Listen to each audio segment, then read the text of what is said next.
కుంటే వాళ్ళు కూడా ఈ సృష్టిలో ఉన్న మేమేమి చేయలేము, బ్రహ్మాండాలకి అవతల మణిద్వీపం ఉంది, అక్కడ లలితాదేవి శంభుడు అధిదేవతలు, అక్కడికి వెళ్దాం పదండి అని వెళ్తే అప్పుడు పరమేశ్వరుడు ఆదేశంతో అందరూ కలిసి లలితాత్మకమైన ఒక యజ్ఞం చేశారు. యజ్ఞంలో పరమేశ్వరుడే చిదగ్నిని సృష్టించి వేస్తే వీళ్ళందరూ లలితాదేవి యొక్క షోడశి మంత్రాన్ని చేసి తమ తమ శక్తుల్ని అందులో ఆహుతులు కింద వేశారు.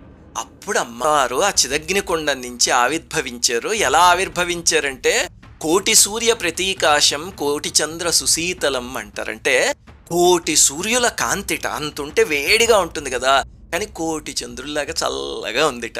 అసలు అమ్మవారి రూపాన్ని మాటల్లో చెప్పలేం.